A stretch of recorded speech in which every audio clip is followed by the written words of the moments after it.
Hi everyone, this is Carrick from Angry Centaur Gaming, and today I'm a bit older, a bit wiser, and probably a little stinkier from my time spent with the game that I'm reviewing today, and that game is Alien Isolation. This review is caffeinated, which means delivered at speed without wasted waits or pregnant pauses. Also, this is our first contest review, so remember if we hit 10,000 views, I'll be giving away the 360 version that I've signed, the Xbox One version, and the PS4 version to folks in the comments section. Here we go. The Aliens games have had a storied past, with most leaning towards sucking, and the last one being somewhere between purgatory and digital form and some kind of infectious disease pressed onto a DVD and tricked into the hands of gamers. So does Alien Isolation, created by Creative Assembly, burst out of the suck stomach and make its presence known with all the weight of the good movie and the better parts of past games? Or does it become a hybrid, a disaster the likes of which takes money from other games to get it developed and fails to install terror or dread except when the power light turns on your console or PC? Let's check it out and see. Alien Isolation tells a tale of Amanda, the daughter of Ripley, and a sequel to Alien and a prequel to those other movies that somehow shared the same name. Aliens, of course, being the odd man out, sort of like a top hat at a redneck barbecue.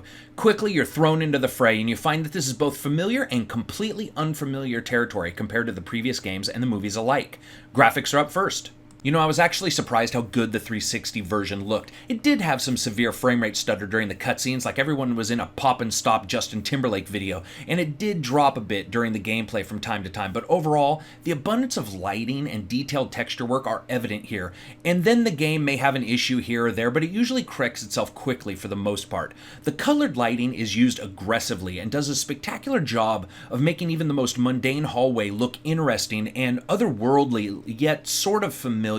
Characters range from good to bad, with the lip syncing and facial work reminding me of Night of the Dolls, while the cutscenes jump a tremendous amount in detail compared to the gameplay itself, and look fairly spectacular even on the older systems. Think Warner Brothers during gameplay with maybe Pixar cutscenes. Well, maybe not Pixar, maybe Disney. The PS4 version jumps a considerable amount when it comes to the graphics, offering far higher resolution and fidelity across the board, as well as more special effects in every scene, offering a rather drastic improvement, while the PC version, of course, varies compared to what system you can throw at it. Though the game won't win any Best Graphics of any Year award, its use of lighting and set design impart a uniqueness that would never let you assume this was some other game. It's a shame the cutscenes impact the frame rate on the older systems so much, but they do look fantastic, even at like 7 frames a second at times. Sound, music, and voice. The sound for the most part is excellent, with guns getting the low end of the stick or barely any stick at all and sounding oddly toy-like or artificial. However, the overall ambient sounds are where this game excels to a brilliant point. The crumble of steel as the alien moves above your head, the whir of a door opening that mimics the exact sound from the movies, the whoosh of the flamethrower in its short-lived usefulness, the beep-beep of your movement tracker or countdowner to death machine, as I sometimes called it. Everything is sorted across its own audio spectrum, relieving you of any confusion as to where sound is coming from or what is occurring in the game. The atmosphere of the game is, at times, frankly pants-wetting simply due to the sound. Excellent, except for the guns. Seriously, I get that guns are not the majority weapon in this game, but they sound like a wet fart inside a trash can. Music.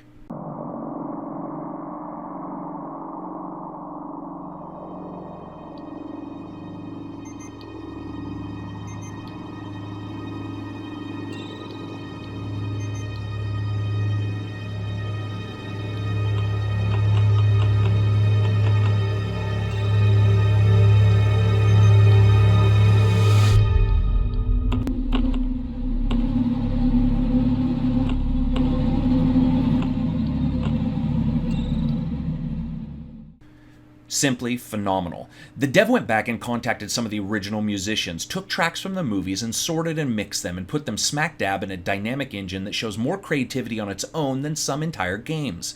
The music is subtle and grows on you, inducing constant feelings of paranoia and suspense, even when you're not being chased balls to the wall by a new bipedal alien. Amazing tracks, amazing dynamic engine. You really could not ask for more when it comes to music. But you could ask for more when it comes to voice. This falters pretty heavily here, and since they're telling a connected story to the original movie, you expect some work to be done, but sadly it sounds like a good group of folks being told to read their lines and then being sent home with a piñata in the shape of a facehugger. It doesn't reek of lack of trying, it reeks of lack of attention, and those who are two different things. The voiceover script is fine, it's the attention to emotional detail that's hit or miss. Amanda, the main character, does passably with a few moments where there was some very real emotion, but they're spread few and far in between. Overall passable, but actually not very good. Gameplay. Alien Isolation is indeed about just that. The name is not a placeholder. When you arrive at the faraway, almost deserted space station looking for the flight recorder that would help you answer the question of where your mother disappeared to, or at least how many licks it took an alien to get to her creamy center, you're set off on your own almost instantly. There's a very real feeling of isolation here when you find out that almost all the human population would rather kill you because, hey, there isn't safety in numbers, than talk to you, or find out why someone new and not covered in months of grease and grime just suddenly showed up. It's a bit forced, but the emotion they were striving for hits fairly early and never lets go. Some are on your side, but even then you question them and paranoia pervades.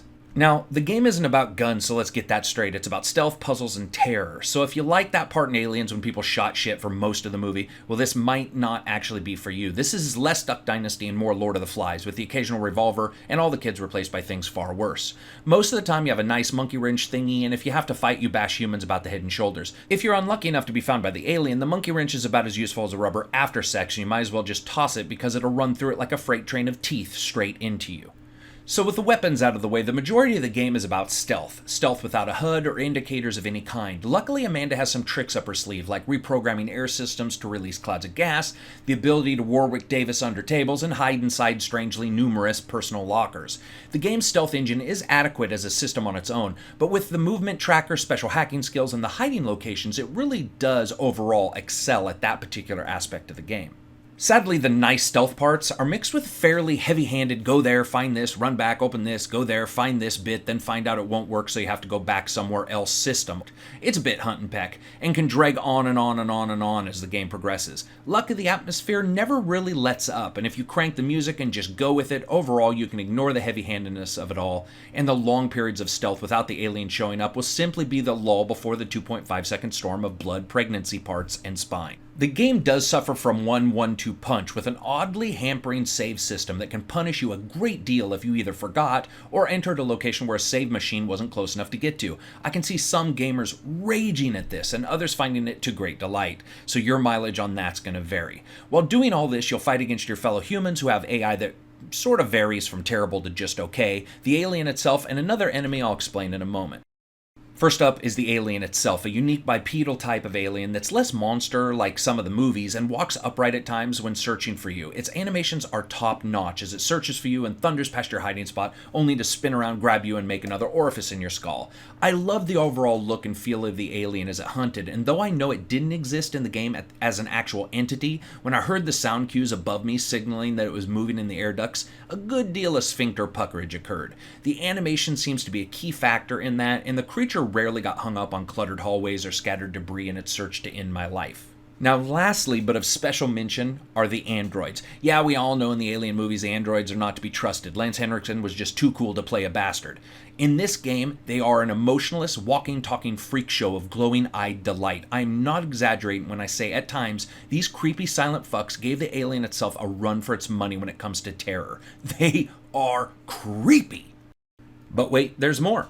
You see, where Alien Isolation's main game is more alien than aliens, Alien Isolation's survival mode is more aliens than alien. That mode is pure nightmare fuel, as if your nightmare woke up from a nightmare only to realize it was still in a nightmare. Where the main game is more subtle terror and stealth, the survival mode is scary ass, hands down, blow out your adrenal gland mode.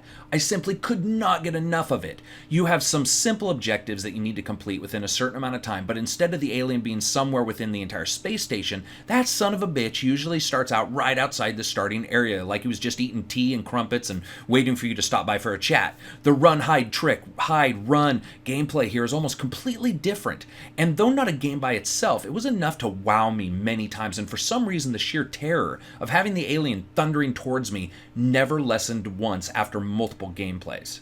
So what does Alien Isolation get right? Well, it lays the eggs of stealth and HUD-less gaming without being overly cumbersome, which is great. It has fairly good to great graphics depending on the system you're going to end up playing it on. The sound and music are simply top-notch and are characters unto themselves, full stop. The gameplay between the two modes offers something for everyone, and neither mode falters at all. The main game is actually fairly long, and the puzzles are unique and fit the world for the most part. So what does Alien Isolation get wrong? You know, the voiceovers, they're fairly terrible. At times, the hunt and seek and hunt again gameplay got a bit wearisome on me, and it felt like it stretched the game out for sort of no reason. The 360's frame rate gets downright atrocious during cutscenes, so does the PS3's. PS4, Xbox One, not as impacted. PC, not as impacted either. So I rate games on a buy, wait for a sale, rent, or jettison it out the airlock ASAP rating scale. This is a buy. That's right, the first Alien game in years that is worthy of a purchase to me. Both modes are simply fantastic in their own right, and though the story isn't anything amazing, the atmosphere of the game will easily draw you in and is worth the price of admission, while, if you're brave enough, you can also try survival mode and see how much Amazon charges for sets of 6 boxer drawers. So that's it, the review is over. I have to go and attempt to explain my overriding fear of androids to my psychiatrist. Peace out.